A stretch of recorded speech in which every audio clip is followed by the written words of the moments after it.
मोहतरमा, बहुत बहुत शुक्रिया आपका कि आपने एक अहम मौजू पर मुझे बोलने का मौका इनायत फरमाया। और बड़े अफसोस की बात है कि बड़ी धूमधाम से हुकूमत की तरफ से इस बात को रखा गया, मगर 30 से ज़्यादा MP यहाँ पर मौजूद नहीं हैं। मैडम, पहले तो मैं वज़ीर आज़म की इस बात की मजम्मत करता हूँ और उनको बताना चाहूँगा कि जिना के बारे में उन्होंने जो कहा था, हम तो जिना के सख्त मुखालिफ है, इसलिए भारत को अपना वतन माने, मगर 42 में आपके प्यारे वीर और जिना की पार्टी ने नॉर्थ वेस्ट फ्रंटियर, सिंध और बंगाल में मिलकर हुकूमत चलाई और उस हुकूमत ने 1.5 लाख हिंदू और मुसलमानों को अंग्रेजों की फौज में शामिल कराया ताकि वो लड़े। तो किसी शायर ने अच्छा कहा था वजीर आजम के बारे में कि फरेब देकर जमाने को पारसा ना बनिए, इन्हें कहो कि वो बंदा बने खुदा ना बने, अमीर शहर यही चाहता या हजरत कि हमारी चीख गले में रहे सदा ना बने। दूसरी बात मैडम, हमारे वजीर दिफा जनाब राजनाथ सिंह साहब ने बड़ा ही अजीब व गरीब और तकलीफ दे बात कही उम्मुल मोमिनीन के बारे में और उम्मुल किताब के बारे में। उम्मुल मोमिनीन उनको कहते हैं जो हमारे प्रॉफिट मोहम्मद सल्लल्लाहु अलैहि वसल्लम की वाइफ हैं, वो हम तमाम मुसलमानों की माँ, हम उनको तस्वुर करते हैं, मगर हम उनकी इबादत नहीं करते, हम अपनी माँ की इबादत नहीं करते। उम्मुल किताब कुरान है, हम कुरान की इबादत नहीं करते, कुरान अल्लाह का बिजावा कलाम है।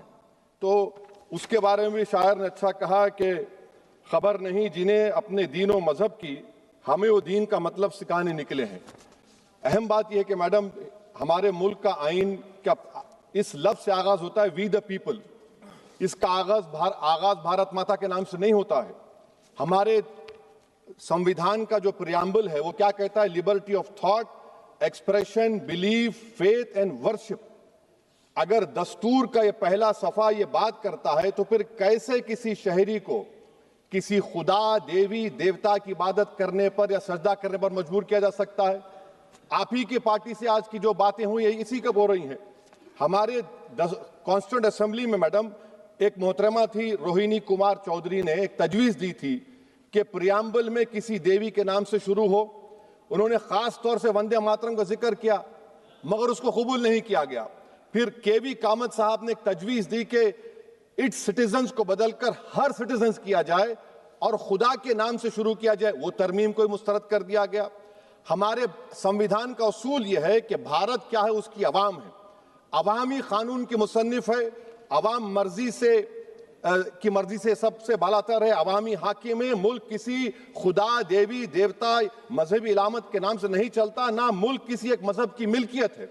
इसीलिए बाबा साहब अम्बेडकर ने क्या कहा था? उन्होंने मदर इंडिया के नजरिए को मुस्तरद किया। बाबा साहब ने एक नई इस्तिलाह वजह कर दी और कहा कि भैक्षित भारत, ये बाबा साहब अम्बेडकर ने कहा। अब मैडम, अगर मजहबी आजादी इस आइन का बुनियादी उसूल है तो सवाल यह पैदा होता है कि उस वक्त हमारे जो कॉन्स्टिट्यूंट असेंबली के प्रेसिडेंट थे जनाब राजेंद्र प्रसाद साहब ने किस बुनियाद पर वंदे मातरम को कौमी तराना करार दिया? ना तो कोई सेक्यूर रेजोल्यूशन है इसके बारे में। मैडम, मैं आपको बताना चाहूंगा कि जुडिशरी क्या कहती है। बीजू इमैनुअल केस है 1986 का, जिसमें जिहोवा विटनेस ने कहा कि मैं नेशनल एंथम के वक्त खड़े रहूंगी, पढ़ूंगी नहीं। सुप्रीम कोर्ट ने कहा कि उसने कोई गुनाह नहीं किया। वहीं एक 2017 का केस है अश्विनी उपाध्याय का केस सुप्रीम कोर्ट का, उन्हें कहा गाइडलाइंस दिए जाएं वंदे मातरम पर, सुप्रीम कोर्ट ने नहीं कह दिया। फिर आप आ जाइए madam, prevention of insult act national 1971, इसमें नेशनल सॉन्ग नहीं है, सिर्फ नेशनल एम्बलम और आपका नेशनल एंथम है। फिर आप आ जाइए 40th अमेंडमेंट आर्टिकल 51A 76 में पास हुआ, उसमें भी इसका कोई जिक्र नहीं है। मैडम, मैं आपके सामने बताना चाहूंगा कि हमारा भारत एक इसका मजमुआ क्या है। इसमें हिंदू है, मुसलमान है, सिख है, ईसाई है, जैन है, एथिस्ट है, मेहनतकश है, किसान, गरीब, मजलूम और दलित है। मगर अगर जो तकारीर आज हमने यहां पर सुनी और बाहर जो सुनते हैं, अगर भारत को देवी कहने और उसके आगे सजदा करने, तो दरअसल कौम परस्ती को, वतन से मोहब्बत को मजहब में तब्दील कर रहे, और फिर यहां पर बोल रहे कि अगर भारत में रहना है तो वंदे मातरम गाना पड़ेगा। भाई, ये तो संविधान के खिलाफ है, सुप्रीम कोर्ट के जजमेंट के खिलाफ है। अगर वंदे मातरम मैडम कौमियत का मियार है तो फिर सवाल यह है कि हजरत मोहानी की कौमियत क्या थी जिसने इनकलाब जिंदाबाद का नारा दिया? अगर यूसुफ मेहरली ने quit India, Simon go back का नारा दिया तो उसकी कौमियत क्या थी? अगर हैदराबाद से मौलवी अलाउद्दीन जो मक्का मस्जिद का पहला मुजरिम है काला पानी में, और तूरेबाज खान जो मारकर लाश को लटका दिया गया था हैदराबाद में 8 दिन तक, उसकी कौमियत क्या थी? अगर इनायतुल्लाह काफी जो जिहाद का फतवा अंग्रेजों के खिलाफ दिया मुरादाबाद में, जब उनको 2 दिन में फांसी की सजा दी गई, और जब फांसी की सजा के बाद जा रहे हैं तो इनायतुल्लाह मौलाना काफी की जबान पर क्या था? वो रसूलुल्लाह हमारे प्रॉफिट की नात पढ़ रहे थे। क्या पढ़ रहे थे? कोई गुल बाकी रहेगा ना चमन रह जाएगा, पर रसूलुल्लाह का दीन हसन रह जाएगा। तो उनकी कौमियत क्या थी? माल्टा की जेल में महमूदुल हसन, हुसैन अहमद मदनी 6 महीने माल्टा की जेल की ग्राउंड में पड़े रहे, उनकी कौमियत क्या थी? अल्लामा फजल खैराबादी का वो सेल काला पानी का पुकार पुकार कर इनसे पूछ रहा है, जो वहीं पर मर गए, खबर वहां पर है, बताओ मेरी कौमियत क्या थी? मैडम, मैं एक मुसलमान हूं, मैं इस्लाम को मानने वाला बावकार इंसान हूं, और मेरे मजहब की बुनियादी तालीम तौहीद है, ला इलाहा इल्लल्लाह, नहीं है कोई खुदा सिवा अल्लाह के। और कुरान में अल्लाह क्या बोल रहा? इय्याका नाबुदु इय्याका नस्तईन, तुम मेरी इबादत करो, मुझे मानो। मुझे कहां से मिल रहा? आर्टिकल 25 से मिल रहा है। मुझे कहां से मिल रहा है? Liberty of thought, expression, belief, faith and worship से मिल रहा है। तो इसको जोड़ना ये बहुत ही खतरनाक होगा। और हमारे प्रॉफिट मोहम्मद सल्लल्लाहु अलैहि वसल्लम जब मदीने को गए तो उन्होंने उस वतन के लिए दुआ की, कहा कि अल्लाह मदीने की मोहब्बत हमारे दिलों में और इजाफा कर दे, मक्के से ज्यादा कर दे। तो ये इस्लाम, मुसलमान होना, हमारे ईमान में मुल्क की मोहब्बत बीच में नहीं आती, और मुल्क से मोहब्बत है और रहेगी हमेशा, क्योंकि ये अजीम कुर्बानियां यहां पर शामिल है जिन्होंने जंग आजादी में हिस्सा नहीं लिया। आज अगर वो वतन की मोहब्बत का दर्ज देंगे तो बड़ा गलत होगा। मैडम, मैं आपके सामने एक चीज पढ़ूंगा। 1937 रविंद्रनाथ टैगोर ने लेटर लिखा सुभाष चंद्र बोस को, मैं सिर्फ किसी ने नहीं पढ़ा ये। क्या कहा टैगोर साहब ने? But parliament is a place of union for all religious groups and there the song cannot be appropriate. When Bengali Muslims show sign of stubborn fanatism, we regard it intolerable. When we too copy them and make unreasonable demands, it will be self-defeating. ये मैं इसको ले करूंगा madam, आप देख लीजिए।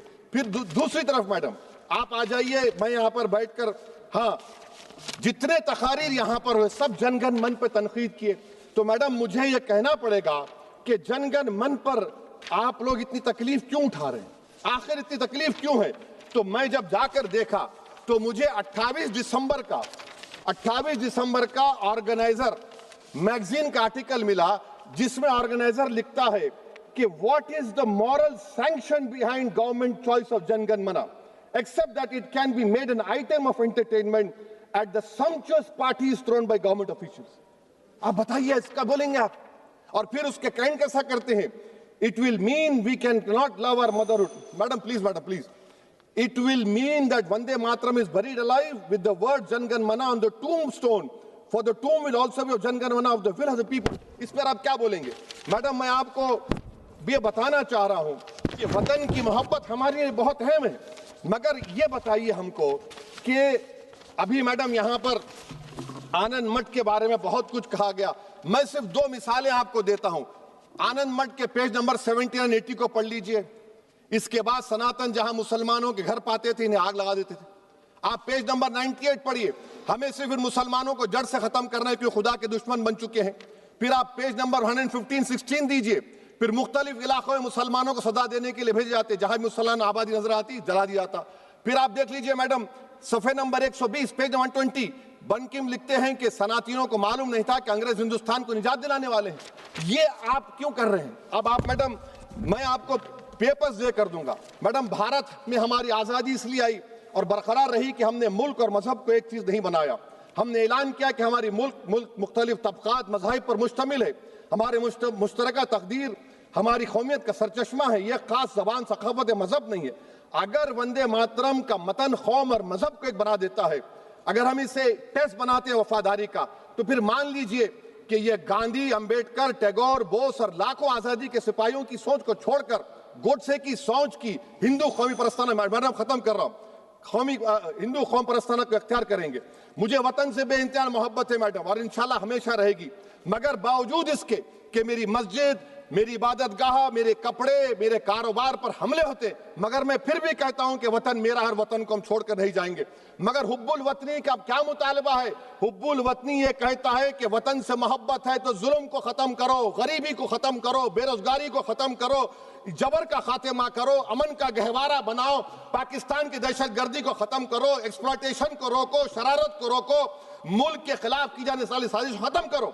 Madam, Bharat एक चमन है जहां पर हर फूल को खिलना चाहिए।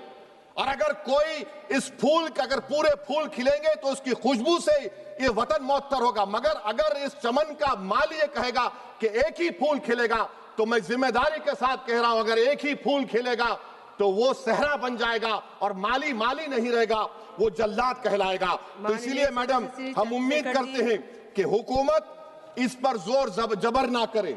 मेरा राइट है, यकीनन मैं जानता हूं कि आजादी के लड़ाई में वंदे मातरम का नारा था, मगर अगर आप इसको जबर करेंगे तो ये संविधान के खिलाफ है। वफादारी का सर्टिफिकेट हमसे मत लीजिए मैडम, खत्म कर रहा हूं। वफादारी का सर्टिफिकेट हमसे मत लीजिए।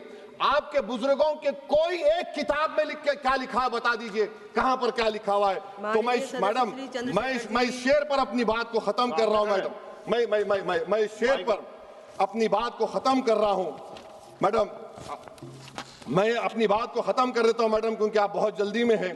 कि भारत जिंदाबाद, हिंदू मुसलमान जिंदाबाद, दलित जिंदाबाद, ईसाई जिंदाबाद, आदिवासी जिंदाबाद, जो किसी खुदा को नहीं मानते वो भी जिंदाबाद, और मैडम सब पिछड़ा सब आ गया इसमें। तो हम उम्मीद करते कि इस रूह को आप समझेंगे अगर आप सिर्फ अपनी आइडियोलॉजी को लेकर चलेंगे। और आखिर में मैडम, जनाब बंकिम चंद्रा साहब के बारे में मैं आपके सामने डॉक्यूमेंट लेकर रहा हूं कि उन्होंने बीए का एग्जाम पास नहीं किया था, 7 मार्क्स से फेल हो गए थे, ये भी रख रहा हूं। तो आप जिसका लिटरेरी जायंट बता रहे ये नहीं है। बहुत बहुत शुक्रिया। धन्यवाद सभापति महोदया। मैं इस सदन का ध्यान